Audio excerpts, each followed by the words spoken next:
안녕하세요. 마이웨이입니다. 보시는 것처럼 이 비트코인 같은 경우는 지금 그 하락폭이 크진 않지만 어쨌든 이렇게 빨간색의 좀 소강 상태를 보이고 있고, 그에 반면에 지금 이 알트코인들은 대다수가 이렇게 초록색의 상승을 또 보이고 있습니다. 그런데 또 특히 이 메이저 중에서 이 솔라나는 무려 지금 9% 이상 상승을 하고 있고, 또 그 다음으로 이 메이저 중에서는 이 XRP가 어제 좀 펌핑이 나와가지고 여기 보시는 것처럼 한 4% 정도 또 상승을 했어요. 그래서 어제 이 암호화폐 시장의 전체적인 움직임이 지금 알트 불장에 좀 조짐을 보였기 때문에 오늘은 그 부분에 대해서 좀 자세히 말씀을 또 드리려고 합니다. 그래서 오늘이 이제 10월 31일, 이제 10월의 또 마지막 날이 되었는데, 그래서 내일 아침 9시까지 이 움직임으로 또 10월의 월봉이 또 결정이 나게 됩니다. 그래서 10월이 처음 시작됐을 때만 해도 또 10월은 또 상승과 또 10월이 만난 이 업토브라는 단어와 연결이 되면서 그 어느 때보다 기대가 또 컸던 것도 사실입니다. 그런데 이 10월의 시작을 아마 여러분도 기억을 하실 텐데, 요때가 제가 이렇게 빨간색의 요 화살표를 표시한 요때가 10월 1일의 움직임이었어요. 그래서 이때 10월 1일에 보시는 것처럼 3% 정도 상승을 하면서 이날의 움직임이 중요했던 이유가 뭐였냐면은 요걸 좀 길게 해서 좀 보시게 되면, 보시는 것처럼 7월 달에 이 31K의 고점을 찍고 난 이후로 비트코인 가격이 이렇게 계속 이 하락 추세를 그리고 있다가 10월 달이 딱 되자마자 보시는 것처럼 이렇게 비교적 긴 장대 양봉이 나오면서 이 하락 추세선을 이때 10월 1일에 돌파를 했습니다. 그래서 10월 달이 되자마자 이런 상승이 나오면서 이 하락 추세선을 돌파했기 때문에 10월의 옥토버가 기대가 된다고 또 말씀을 드리기도 했었어요. 그리고 그 이후의 비트코인의 흐름은 보시는 것처럼 이렇게 상승한 이후로 채차 다시 이렇게 하락을 하면서 이 하락 추세선의 지지를 한번 리테스트한 후에 그 이후로 이 현물 비트코인 ETF 가짜뉴스 소동이 나오면서 이렇게 큰 상승을 보였습니다.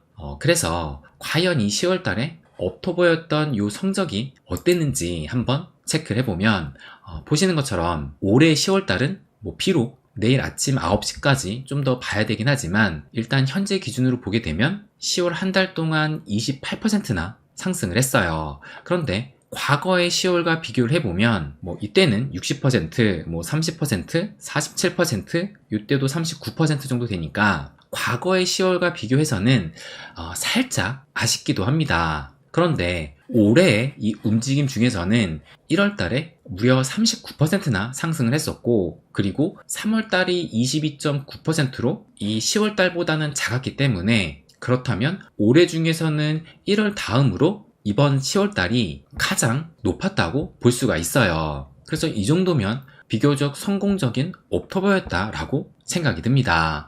그래서 현재 이 비트코인 움직임을 좀 보시게 되면, 일단 이렇게 35K를 좀 터치를 한 이후에 현재는 딱 지금의 가격 위치가 이 저항선에 위치해 있기 때문에 여기에서는 쉽게 더 올라가지는 못하고 이 부근에서만 지금 움직이고 있어요. 그러면서 어제 전체적인 시장의 움직임이 알트 불장의 조짐을 좀 보였다라고 생각이 듭니다. 그래서 그 이유를 좀 말씀을 드리면, 일단 우리가 이 알트 불장을 보통 어느 때냐 생각을 해본다라면, 비트코인이 이렇게 홀로 상승을 한 뒤에 그 이후로는 이 비트코인이 더는 상승을 하지 못하고 어느 정도 횡보를 하면서, 그러면서 비트코인의 자금이 좀 빠져나가고, 그래서 그 빠져나간 자금은 다시 알트코인으로 유입이 되면서 전체적으로 이 알트 시총을 들어 올리는 이것을 우리는 알트 불장이다 라고 여기고 있어요. 그러면 어제 이 비트코인 도미넌스를 한번 보시게 되면, 보시는 것처럼 최근에 이런 상승으로 비트코인 도미넌스가 54.3% 정도까지 상승을 했다가, 그리고 그 다음날에 아무래도 이제 좀 차익 실현이 나오면서 이렇게 또 하락을 했어요.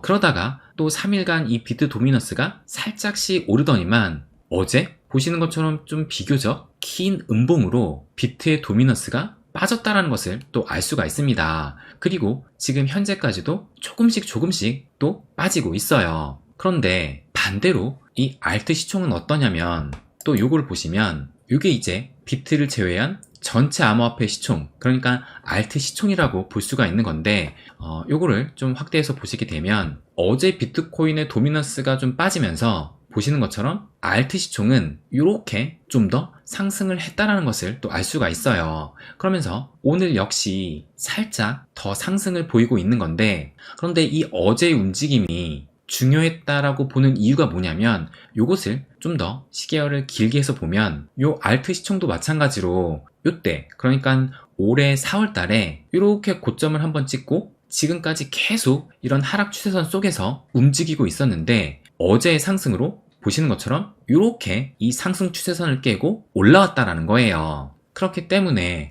어제 이런 상승이 비트코인의 도미넌스는 빠지면서 이 알트 시총은 상승을 하게 됐고, 그리고 이 하락 추세선마저 이렇게 돌파를 했기 때문에 그래서 어제의 움직임이 의미 있는 움직임이었다라고 생각을 합니다. 그러니까 영상 초반에도 제가 말씀드렸던 것이 10월이 되자마자 보시는 것처럼 이렇게 비교적 큰 슈팅이 나오면서 이 하락 추세선을 깬 것이 큰 의미가 있었고, 그리고 그 이후에 이 비트코인 역시 이런 상승을 보였던 겁니다. 그런데 이 알트 시총도 보시는 것처럼 이런 하락 추세선을 지금 몇 개월 만에 깼기 때문에 이 움직임이 꽤 의미가 있으면서, 그러면서 요 선이 이 알트 시즌의 벽이라고 말씀을 드렸는데 1차 시도 때도 넘었다가 결국엔 꼬꾸라졌고 2차 시도 때도 결국엔 요 선을 맞고 다시 하락을 했어요. 그러면서 지금 이번이 3차 시도를 하고 있는데 아직까지는 이 알트 시즌의 벽을 넘어서려면 좀 더 큰 상승이 나와야 되지만 일단 이 하락 추세선을 깼기 때문에 지난 10월 달에 이런 비트코인의 상승의 움직임이 보였던 것처럼 알트코인 역시 여기에서 이런 상승을 기대해 볼 수 있다라고 저는 생각을 해요.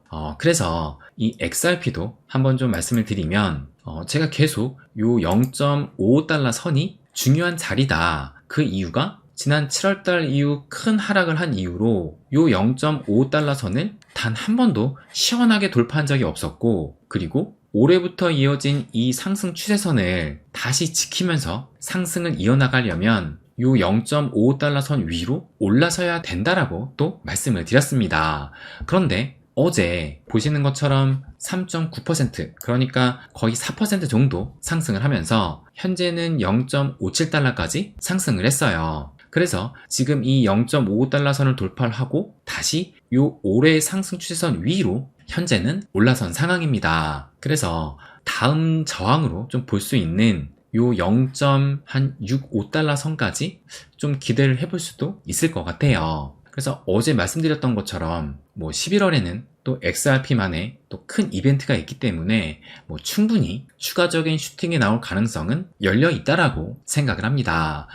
그러면 또 오랜만에 이 갈라를 한번 살펴보게 되면 이 갈라 같은 경우도 보시는 것처럼 2021년 이렇게 고점을 찍고 난 이후로 작년부터 해서 계속 주구장창 이렇게 하락만을 하다가 그러다가 올해 이렇게 2023년 1월이 되자마자 갑자기 좀 슈팅이 나오더니 이때 대략적으로 이 한 달이란 기간 동안에 무려 300%의 상승을 또 보이기도 했습니다. 그런데 그 이후로는 보시는 것처럼 이렇게 주구장창 계속 하락만을 했어요. 그래서 이 하락 추세선을 지금까지 깨지 못하고 있었다가 보시는 것처럼 10월 말부터 해가지고 이 하락 추세선을 드디어 깨고 이렇게 현재는 올라온 상황입니다. 그래서 이 저점 대비해서 현재까지 대략적으로 한 60% 정도 상승을 했습니다. 그런데 이 갈라뿐만 아니라 이 갈라를 비롯한 이 P2E 게임 메타버스 관련 코인도 좀 함께 살펴보면 먼저 이 샌드박스를 보시게 되면 이 샌드박스 역시 보시는 것처럼 올해 이렇게 큰 상승이 나왔다가 마찬가지로 계속 이런 하락만을 보였어요. 그러니까 좀 전에 보셨던 이 갈라 차트와 상당히 비슷하게 움직였다는 것을 알 수가 있습니다. 그런데 마찬가지로 이 샌드박스도 10월 말부터 해서 이런 상승을 보였고 또 다른 P2E 게임 계열인 요 디센트럴랜드도 보시게 되면 요 디센트럴랜드도 보시는 것처럼 올해 들어서 이런 큰 상승이 나왔다가 마찬가지로 계속 이런 하락만을 또 보였습니다.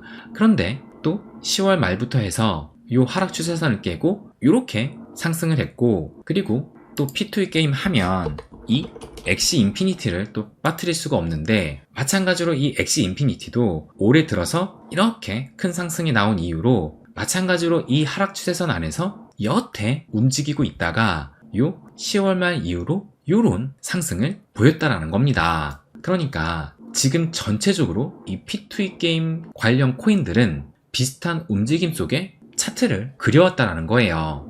그러니까는 지금의 이런 장세는 뭐 개별적인 코인의 호재나 이슈로 인해서 상승을 보인 것이 아니라 전반적인 시장이 움직이는 장세를 만들어가고 있다라고 해석을 해야 할 겁니다. 그래서 이제 내일이면 또 11월이 시작이 되는데, 보시는 것처럼 11월에도 비트코인이 랠리 가능성이 있다라고 지금 전망을 하고 있고, 그래서 11월에도 이 상승 마감 가능성은 60%에 이른다라고 하는데, 이 60%가 어떻게 나온 통계냐, 그걸 말씀드리면 뭐 간단합니다. 과거에 역사상 11월 중에서 하락을 한 적이 한 번, 두 번, 세 번, 네 번이고, 상승을 보인 적이 한 번, 두 번, 세 번, 네 번, 다섯, 여섯 번이기 때문에 11월의 상승의 가능성을 이렇게 60%로 봤다라는 거예요. 그런데 다시 이걸 좀 보면은 그 6번 중에서 5번은 비트코인 처음 5년간의 이 상승이 몰려있고, 이 중반부 이후로는 11월의 비트코인 움직임은 상승보다는 하락이 좀 더 많았기는 했습니다. 그래서 과연 이 11월에 상승 마감 가능성을 그냥 단순히 60%로 봐야 될까? 뭐 이런 생각도 들긴 하는데, 일단 뭐 지금 흐름상 그것만 본다라면 뭐 충분히 이 상승의 방향을 좀 볼 수가 있고, 그리고 이 보고서에서 뭐라고 얘기를 했냐면, 지금 이 35,000달러는 중요한 저항선이다 라고 얘기를 하면서, 단기 홀더 압력으로 인해 비트코인이 11월 횡보할 수도 있지만 강세장 초기 단계에 있는 건 분명하다라고 얘기를 했어요. 그러니까 여기 보시는 것처럼 비트코인이 11월 횡보를 할 수도 있지만 강세장 초기에 있는 건 확실하다 했고, 그리고 이 비트코인이 11월 횡보를 하게 되면 이때는 알트코인들이 지금까지 이 비트보다는 알트들이 좀 부진한 움직임을 보였었기 때문에 이제는 알트들이 좀 움직이면서 그간의 흐름을 좀 만회하는 장이 연출될 수도 있다는 생각이 듭니다. 그래서 여러모로 볼 때 이 11월은 충분히 기대해 볼 만도 하지 않나 생각이 들어요. 어제 영상에도 말씀을 드렸지만 이 11월은 XRP가 또 상승의 신호탄을 쏘면서 알트 시장을 좀 주도하는 그런 움직임이 기대가 됩니다. 네, 그럼 오늘은 여기까지 하겠습니다. 항상 제 이야기 끝까지 들어주셔서 감사드립니다. 부자가 되는 길, My Way.